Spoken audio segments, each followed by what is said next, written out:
Hello friends, स्वागत है आप सभी का यूट्यूब चैनल लोक शिक्षा हिंदी में। और आज हम पढ़ेंगे भारतीय नागरिक सुरक्षा संहिता 2023 की धारा 51। धारा 51 के अंतर्गत है पुलिस अधिकारी की प्रार्थना पर चिकित्सा व्यवसायी द्वारा अभियुक्त की परीक्षा। सबसे पहले जानेंगे ये कि चिकित्सा अधिकारी कौन होता है और चिकित्सा व्यवसायी कौन होता है। चिकित्सा अधिकारी एक सरकारी जो डॉक्टर होते हैं उनको कहा जाता है, तो चिकित्सा व्यवसायी कोई भी डॉक्टर हो सकता है। और डॉक्टर कौन सा? जिसने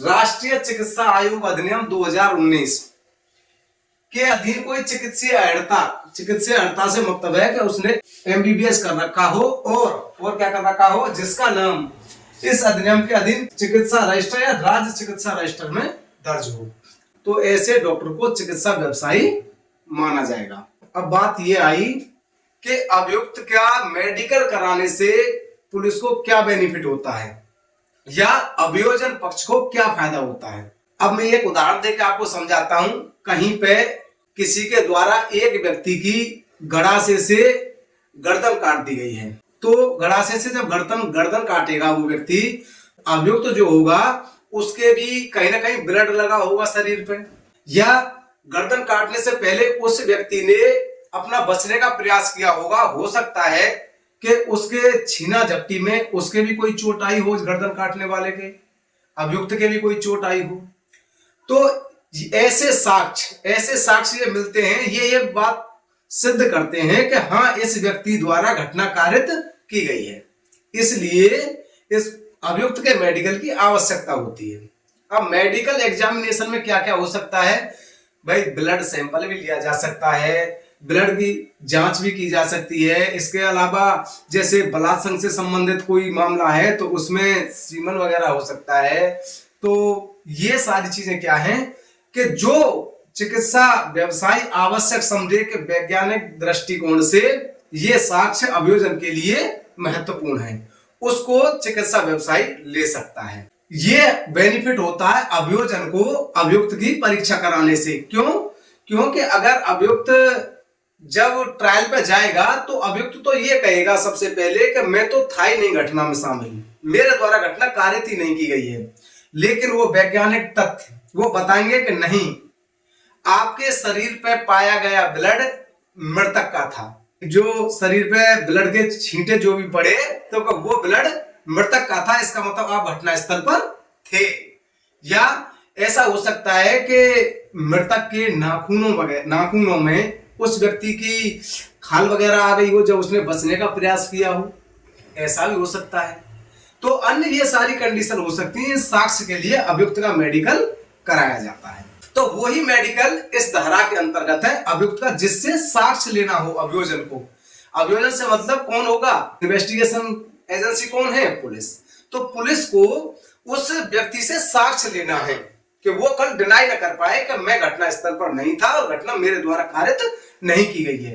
तो इस तरह का मेडिकल पुलिस अधिकारी की प्रार्थना पर CRPC के अंतर्गत, इसी धारा के अंतर्गत कम से कम सब इंस्पेक्टर रैंक का पुलिस अधिकारी की प्रार्थना होती थी। लेकिन अब क्या कर दिया, कोई भी पुलिस अधिकारी चिकित्सा व्यवसायी से प्रार्थना पत्र दे सकता है किसी अभियुक्त का मेडिकल कराने के लिए। साथ ही इसमें कोई भी पीड़ित पक्ष है उसका भी मेडिकल कराया जा सकता है, उसके लिए भी कोई भी पुलिस अधिकारी आवेदन प्रार्थना पत्र दे सकता है चिकित्सा व्यवसायी को। तो आइए समझते हैं धारा 51 को विस्तार पूर्वक। धारा 51 पुलिस अधिकारी की प्रार्थना पर चिकित्सा व्यवसायी द्वारा अभियुक्त की परीक्षा। इसका क्लॉज 1 क्या कहता है? जब कोई व्यक्ति ऐसा अपराध करने के आरोप में गिरफ्तार किया जाता है जो ऐसी प्रकृति का है और जिसका ऐसी परिस्थितियों में किया जाना अवकथित है कि यह विश्वास करने के लिए उचित आधार है कि उसकी शारीरिक परीक्षा ऐसे अपराध के किए जाने के बारे में साक्ष्य प्रदान करेगी, तो किसी पुलिस अधिकारी की प्रार्थना पर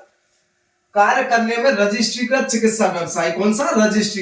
रजिस्ट्रीकृत चिकित्सा व्यवसायी के लिए और सद्भाव पूर्वक उसकी सहायता करने में और उसके निर्देशाधीन कार्य करने में किसी व्यक्ति के लिए यह विधिपूर्ण होगा कि वह गिरफ्तार किए गए व्यक्ति की ऐसी परीक्षा करे जो उन तथ्यों को जो ऐसा साक्ष्य प्रदान कर सके। अब निश्चित करने के लिए उचित रूप से आवश्यक है और उतना बल प्रयोग करे जितना उस प्रयोजन के लिए उचित रूप से आवश्यक है। तो इसके अंतर्गत ये है कि उन परिस्थितियों में अगर किसी पुलिस अधिकारी को ये विश्वास हो जाता है कि फलाने व्यक्ति द्वारा वो घटना कारित की गई है, तो उस अभियुक्त का मेडिकल एग्जामिनेशन चिकित्सा व्यवसायी से कोई पुलिस अधिकारी कराएगा और उस चिकित्सा व्यवसायी के लिए भी आवश्यक होगा कि वो उस पुलिस अधिकारी की मदद करे और ऐसा मेडिकल एग्जामिनेशन करे। साथ ही इसमें यह भी दिया गया है, इसमें किसी कंसेंट की आवश्यकता नहीं है क्योंकि वो अभियुक्त है। कंसेंट की आवश्यकता किसकी होती है? कंसेंट की आवश्यकता तब होती है जब पीड़ित मेडिकल करा रहा हो, तब कंसेंट की आवश्यकता होती है। इसमें कोई सम्मति की आवश्यकता नहीं है।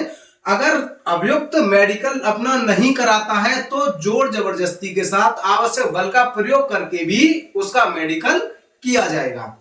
तो ये है क्लॉज 1 के अंतर्गत। अब क्लॉज 2 देखेंगे हम इसका। धारा 51 के क्लॉज 2 में क्या है? जब कभी इस धारा के अधीन किसी महिला की शारीरिक परीक्षा की जानी है तो ऐसी परीक्षा केवल किसी महिला द्वारा जो रजिस्ट्रीकृत चिकित्सा व्यवसायी है उसके पर्यवेक्षण में की जाएगी। तो इसका क्या है कि महिला अभियुक्त है कोई भी, तो उसकी परीक्षा महिला चिकित्सा व्यवसायी द्वारा उसकी परीक्षा की जाएगी। और इसका थर्ड क्लॉज क्या है? थर्ड है इसका, रजिस्ट्रीकृत चिकित्सा व्यवसायी अवलंब अन्वेषण अधिकारी को परीक्षण रिपोर्ट भेजेगा। तो जो परीक्षण रिपोर्ट आती है, जो एग्जामिनेशन हुआ है उसकी रिपोर्ट अवलंब आईओ को चिकित्सा व्यवसायी भेजेगा। तो ये धारा 51 थी। और अब हम इसके बाद में समझेंगे धारा 52 और धारा 53। धारा 52 और धारा 53 के अंतर्गत भी मेडिकल एग्जामिनेशन है, तो उसको भी समझेंगे।